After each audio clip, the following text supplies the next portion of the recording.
ගරු සිවඥානම් සීතරන් මන්ත්‍රීතුමා ඔබතුමාට විනාඩි 16ක කාලයක් ලැබෙනවා.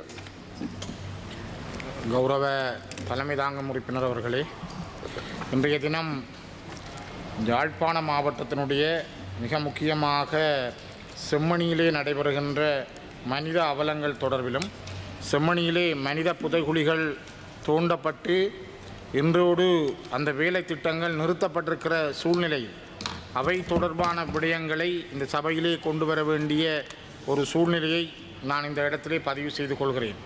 மிக முக்கியமாக யாழ்ப்பாண மாவட்டத்தினுடைய செம்மணி சிந்துப்பாத்தி இந்து மயானம் இதுவரை காலமும் செய்யப்பட்ட ஆய்வுகளின் பிரகாரம் அங்கே கண்டெடுக்கப்பட்ட 584 வரையிலான செம்மணி சிந்துப்பாத்தி மயானத்துக்கான மனித எலும்புக்கூடுகள் அடையாளம் காணப்பட்டிருக்கிறது.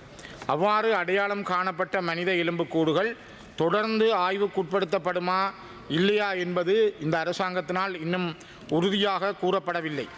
காரணம், இது ஒரு இழுபறி நிலையிலேயே சொல்லப்படுகின்றது. அரசாங்கத்திடம் இருக்கின்ற நீதிமன்ற கட்டளையின் பிரகாரம் அதற்கான பண உதவிகளை செய்வதற்கோ அல்லது அவற்றை கொண்டு செல்வதற்கோ அரசாங்கம் இன்னும் ஒரு முழு முயற்சிகளை முன்கொள்ளவில்லை என்பதைத்தான் இப்பொழுது அண்மைய நாட்கள் இந்த விடயங்கள் முன்வைக்கின்றன. நான் நினைக்கிறேன், இந்த உயர்ந்த சபையிலே இதற்கு முதலும் பல தடவைகள் இவ்வாறான விடயங்கள் முன்கொள்ளப்பட்டது. அவ்வாறு அரசாங்கத்தினால் அரசோடு சேர்ந்து இயங்குகின்ற குறிப்பாக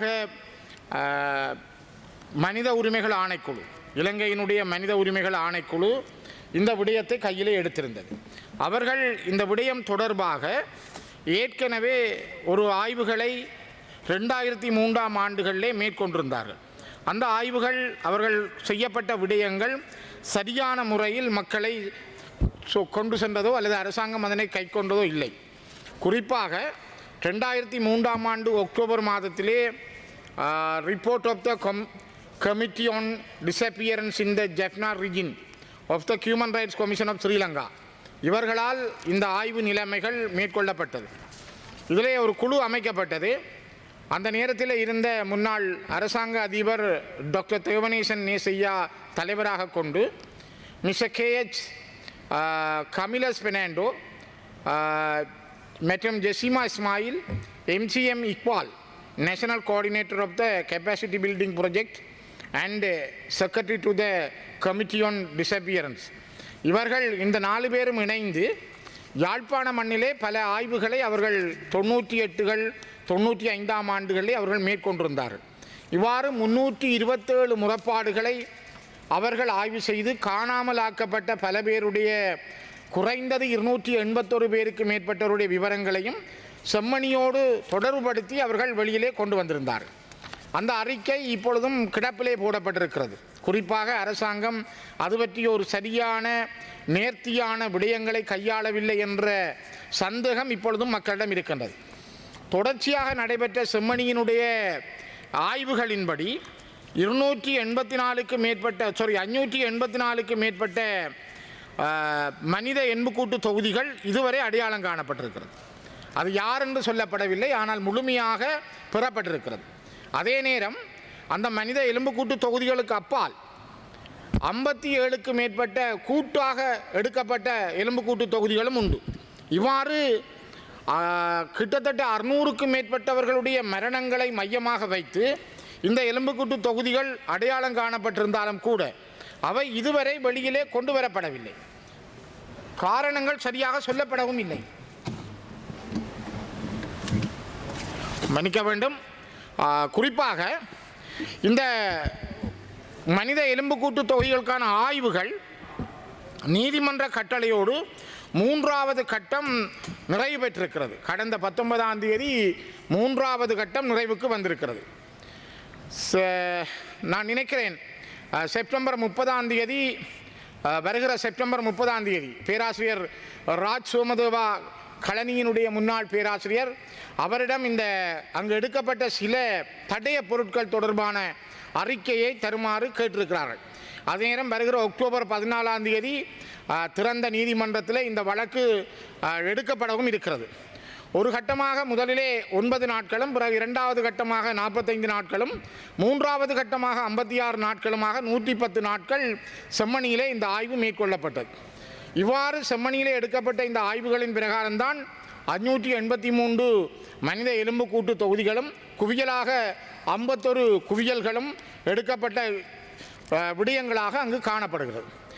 கௌரவ தலைமை தாங்கும் உறுப்பினர் அவர்களே, இதைவிட பிற சான்று பொருட்கள், மனித எலும்புக்கூடுகள் தவிர்ந்த பிற சான்று பொருட்களாக 170 பொருட்கள் அங்கே எடுக்கப்பட்டிருக்கின்றன.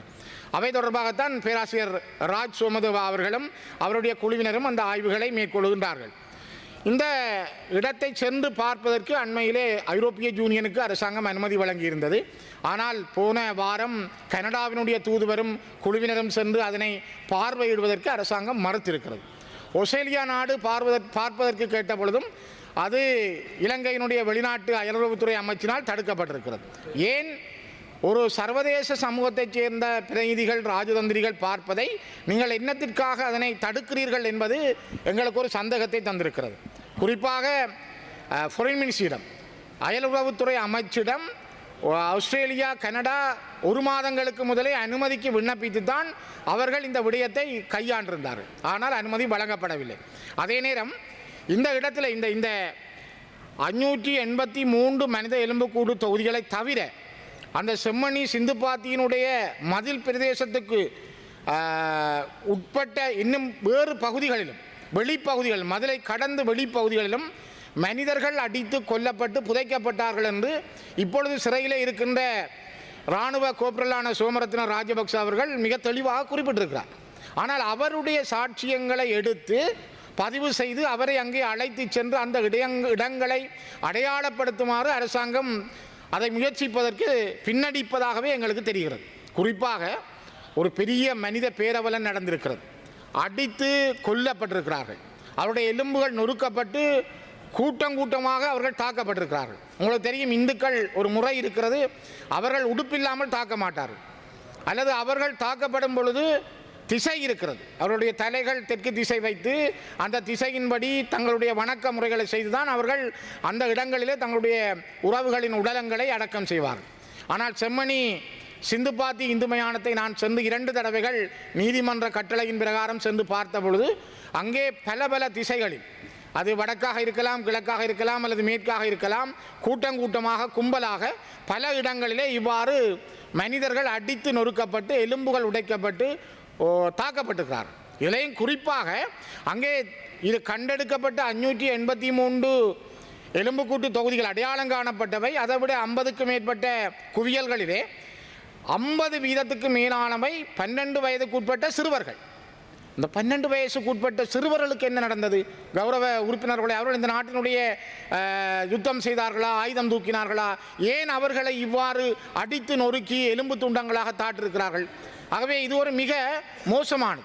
இதே மாதிரி தான் பல இடங்களில், குறிப்பாக கொக்குலாயிலே, மன்னார் சதோச கட்டிடத்துக்கு பகுதியிலே, மன்னார் திருக்கேஸ்வரம் பகுதியில், கிளிநொச்சி கணேசபுரத்தில் மனித எலும்புக்கூட்டு தொகுதிகள் கண்டெடுக்கப்பட்டிருக்கின்றன. ஆனால் அவை இன்னும் சரியாக அடையாளப்படுத்தப்பட்டு கொண்டு வரப்படவில்லை. உதாரணத்துக்காக முல்லைத்தீவு மாவட்டத்தினுடைய கொக்குலாயிலே கண்டெடுக்கப்பட்ட 40க்கு மேற்பட்ட மனித எலும்புக்கூட்டு தொகுதிகளில் பல மனித எலும்புக்கூடுகள், மண்டையோடுகள், வாய்கள் பிளந்தபடி, வாய்கள் ஆவண்டபடியே படங்களாக வெளிவந்ததை இந்த நாட்டிலே பலரும் அறிவார்கள். அங்கே அதனுடைய காரணம், ஒன்று அவர்கள் அரை உயிரோடு அல்லது அவர்கள் துடிக்க அந்த போராளிகள், கூடுதலாக அது பெண் போராளிகள் உறுதியாக சொல்லப்படுகிறது, அவர்கள் தாக்கப்பட்டிருக்கிறார்கள், அல்லது அவர்கள் குற்றுயிரோடு தாக்கப்பட்டிருக்கிறார்கள். தாக்கப்பட்ட நிலையில் அவர்கள் வாய்கள் திறப்பது என்பது ஒரு மனிதனுடைய உடல் ஏதோ ஒரு உணர்வோடு இருக்கும் பொழுதுதான் அந்த வாய் திறந்தபடி இருக்கும். அந்த வாய் திறந்தபடி அவர்கள் தாக்கப்பட்டிருக்கிறார்கள். ஆனால் இவற்றுக்கான சரியான ஆய்வுகள் இன்னும் செய்யப்படவில்லை. ஆகவே இதுக்கான நிதியை அரசாங்கம் ஏன் இன்னும் வழங்குவதற்கு தயங்குகிறது என்று எனக்கு விளங்கவில்லை. நான் இந்த உயர்ந்த சபையினூடாக அரசாங்கத்திடம் கேட்கிறேன், நீங்கள் 3வது கட்டமாக 111 நாட்கள் முடிந்திருக்கிறது செம்மணி சிந்துப்பாத்தி இந்து மயானத்தினுடைய ஆய்வுகள். ஆனால் இன்னும் அங்கே இருக்கின்ற ஆய்வுகள் மேற்கொள்ளப்பட வேண்டுமானால் நீதிமன்றத்தில் எடுக்கப்படுற முடிவுகளோடு அரசாங்கம் அதுக்கான நிதியை வழங்க வேண்டும். அரசாங்கத்திடம் நிதி இல்லை என்றால் அரசாங்கம் அதனை நாடுகளிடம், குறிப்பாக இந்தியா, அமெரிக்கா போன்ற நாடுகளிடம் அல்லது ஐரோப்பிய ஒன்றிய நாடுகளிடம், மனித உரிமைகள் அமைப்புகளிடம் நீங்கள் கோர வேண்டும். உங்களுக்கு அது கடினமாக இருந்தால் நான் இந்த உயர்ந்த சபையினூடாக உலக நாடுகளிடம், ஐரோப்பிய ஒன்றியத்திடம், அமெரிக்க நாட்டிடம், இந்தியாவிடம், கனடா போன்ற நாடுகளிடம் நான் மிக வினயமாக இந்த கோரிக்கையை முன்வைக்கிறேன். இந்த இடத்திலே மனித எலும்புக்கூடுகளை தொடர்ந்து ஆய்வு செய்து அது நடந்தது என்ன என்ற உண்மை கண்டறியப்பட வேண்டும். தென்னாப்பிரிக்கா போன்ற நாடுகள் இதில் அதிகமான கரிசனையை கொண்டிருக்கின்றன. ஜப்பான் கரிசனையை கொண்டிருக்கிறது. இந்த நாடுகளுடைய உதவியை பெற்று அரசாங்கம் இந்த ஆய்வை தொடர்ந்து மேற்கொள்வதற்கான முயற்சிகளை மேற்கொள்ள வேண்டும் என்பதைத்தான் நான் இந்த இடத்துல வலியுறுத்துகிறேன். குறிப்பாக குழந்தைகளுடையது. இவர்களுக்கு என்ன நடந்தது, அதிலும் யுத்த காலத்தில் இவர்களுக்கு நடந்த நிலைமை என்ன, இதனைத்தான் கடந்த 1995 ஆண்டிலே அவர்கள் 2003 ஆண்டு இந்த ரிப்போர்ட்டை தேவநேசன் நேசையா தலைமையிலான குழு கொடுத்திருந்தது. ஆனால் அவர்கள் 95 ஆண்டில் இருந்து 2003 ஆண்டு வரை இந்த ஆய்வுகளை செய்திருந்தார்கள். 2003 ஆண்டு அக்டோபர் 28 தேவநேசன் நேசையா தலைமையிலான இந்த குழு கொடுக்கப்பட்ட இந்த அறிக்கை மிக முக்கியத்துவம் வாய்ந்தது. ஆனால் இலங்கையினுடைய மனித உரிமைகள் ஆணைக்குழு இதனை தொடர்ந்து முயற்சிக்கவில்லை. நான் இந்த அறிக்கையை தேவநேசன் நேசையா தலைமையிலே குழு கொடுத்த அறிக்கையையும் இந்த சபாபீடத்துக்கு நான் சமர்ப்பிக்கிறேன். அதே போல இன்னும் ஒரு அறிக்கையையும் அவர்கள் வெளியிட்டிருந்தார்கள். குறிப்பாக மனித உரிமைகள் ஆணைக்குழு திரும்பவும் சோமரத்ன ராஜபக்ச மற்ற லெப்டினன்ட் கடுகல்ல போன்ற கேப்டன் லடித்துவேவா போன்ற இன்னும் கிட்டத்தட்ட 19 இராணுவ போலீஸை சேர்ந்தவர்களை அவர்கள் விசாரணைக்கு உட்படுத்தி இருக்கிறார்கள். அவர்களிடம் மேற்கொள்ளப்பட்ட விசாரணைகள் அறிக்கைகளுடைய விவரங்களும் இங்கே இருக்கின்றது. அது திகதி வாரியாக இருக்கிறது. யார் யாரை மனித உரிமைகள் ஆணைக்குழு விசாரணை செய்தது, ஏன் இவை வெளியிலே கொண்டு வரப்படவில்லை, ஏன் இவற்றுக்கான நீதி என்ன, இலங்கையின் மனித உரிமைகள் ஆணைக்குழு ஏன் இவற்றை இன்னும் சரியான முறையிலே முன்வைக்கவில்லை. ஆகவே இந்த விடயத்தையும் நான் சபாபீடத்துக்கு இந்த அறிக்கையை முன்வைக்கின்றேன். குறிப்பாக கௌரவ தலைமை தாங்கும் உறுப்பினர்களே, அரசாங்கம் இந்த விடயத்தை இதயபூர்வமாக கண்டுபிடிக்க முன்வர வேண்டும். ஏனென்றால் இதில் உங்களிடம் ஒரு உள திருப்தி இருக்க வேண்டும், ஒரு மனிதாபிமானம் இருக்க வேண்டும். இது நடந்த உண்மையை வெளியிலே கொண்டு வருவதற்கான சரியான ஒரு தெளிவு நிலையை அரசு முன்வைக்க வேண்டும். ஆனால் அரசிடம் அந்த எண்ணம் குறைவாக இருப்பதாகவே நான் நினைக்கிறேன். இதுவரையும் நாங்கள் பார்த்ததிலே அரசாங்கம் அதை சரியாக கடைபிடிக்க தவறுகிறது. குறிப்பாக பரிசோதனை குழிகள் இங்கே இருக்கின்ற கண்டெடுக்கப்பட்ட இடங்களை தவிர எழுமாற்றாக அந்த சிந்துப்பாத்தி மயானத்திலே ஒரு 12 இடத்தில் பரிசோதனை குழிகள் தோண்டப்பட்டு அதிலே 3-4 குழிகளில் எலும்புக்கூடுகள் புதிதாக கண்டுபிடிக்கப்பட்டிருக்கின்றன.